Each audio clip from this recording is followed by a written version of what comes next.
Nanay, bukas paglulutoan kita ng almusal at saka dito ako matutulog para magkasama tayo ulit. Anak, ilak mo mga iging pinto, ah. Pati yung mga kurtina, isara mo para walang makakita sa atin, ha? Nay, huwag na kayo mag-alala, makukuha natin ng hustisya, okay? Mapaparusahan din lahat ng mga taong nanakit sa atin. At pag nangyari yun, hindi na kayo pwedeng matakot ulit. Naku, imposible yan. Makapangyarihan sila. Ay, maging matapang ka nga. Di ba dati lagi mo sinasabi sa akin na lumaban ako? Ayoko, anak. Ang pinakamaigi niyan, umalis na tayo dito. Magtago tayo doon sa malayong lugar. Kalma lang, Nay. O sige, ganito na lang. Pag naging okay lahat, gugora na tayo. Magpapakalayo-layo na tayo dito, okay?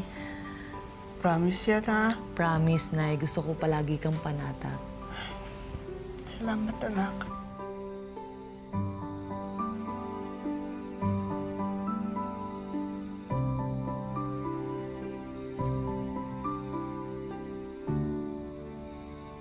Kay Ma'am Luisa, meditate na po tayo. Close your eyes. And inhale. And exhale. Deep breaths.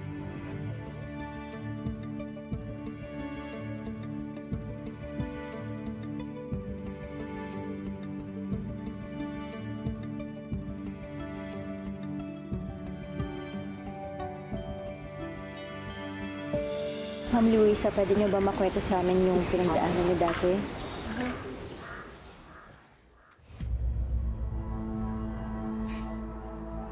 Gusto nila akong patayin eh. Tapos pinasunod ko si Chichi.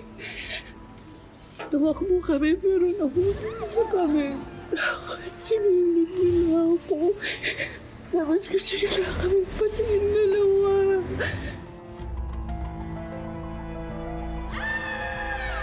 Nay! Nay! Gusto ko ko lang. Ito na. Takot.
Dok, ba't ganun? Magdadalawang buwan na akong nagte-therapy si nanay, pero 2 gabi na rin siya binabangungot.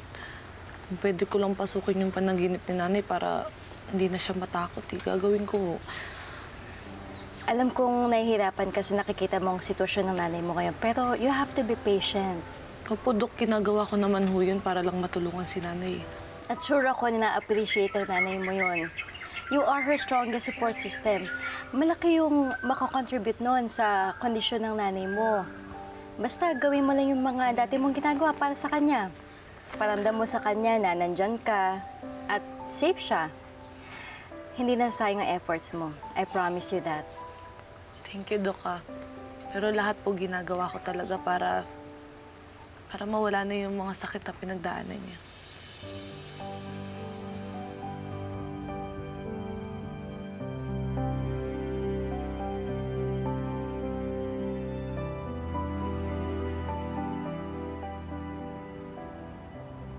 May nalaman ka na information tungkol kay Ma'am Luisa?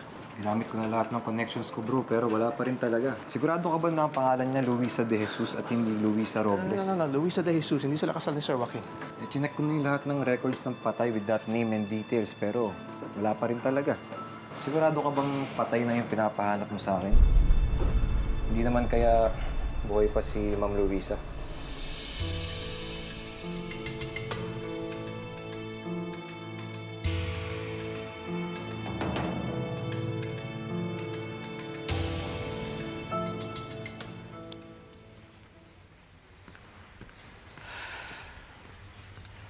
Nay, Ay, Diyos ko.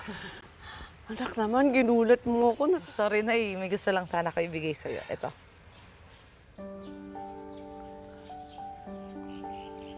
Tanan! Ay, ang ganda, bagay na bagay. Pares na tayo magandang dilagday. Anak, kailan mo ba itutuloy yung pangako mo sa akin? Kailan tayo alis dito? Eh, Nay, sabi kasi ni Doc, kailangan yung i-continue yung physical tsaka mental treatment nyo. Okay na naman ako, anak eh. Pero mas magiging okay ako kung magpakalayo na tayo dito. Huwag kayong mag-alala. Malapit na ho tayong umalis. Na, magpahinga na lang po muna kayo. Huwag niyong sagarin yung sarili niyo, okay? Ngayon, aalis muna ho ako. Saan ka ba nagpupunta tuwing umaalis ka? Di ba, Nay, may tinatayo akong negosyo. Check ko lang sila kung okay yung sitwasyon nila doon. Babalik ako kagad para hindi niyo ako mamiss. Ha? Bye-bye. Mwah!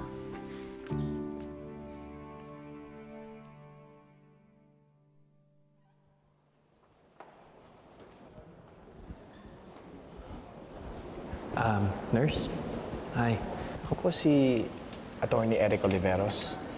Nandito po kasi naghahanap ako ng impormasyon tungkol kay Ma'am Luisa De Jesus. Dito po kasi siya na-confine bago po siya tuluyang binawian ng buhay. Hindi nila pwedeng malaman na nandito kami ng nanay ko kasi papatayin nila kami, mga halang yung mga bituka nila. Sir, sa dami po ng pasyente na dumarating dito, hindi ko po maalala yung sinasabi ninyo. I know. Pero siya po yung sinugod dito bago po siya, yung natagpuan po siyang halos wala ng buhay. Mga higit 1 year ago na yun eh. Nurse, gusto ko na po kasi malaman kung anong kinamatay niya at kung saan po siya nilibing. Baka matulungan niyo po ako. Sir, pasensya na po ah. Hindi ko po talaga matandaan yung sinasabi ninyo. At kahit alam ko pa, bawal po sa amin magsabi ng mga ganyang information dito. Nurses, everyone here, please. Kailangan ko ng tulong dito. Sir, pasensya na po ah. Wala po talaga akong matutulong sa inyo. Tara!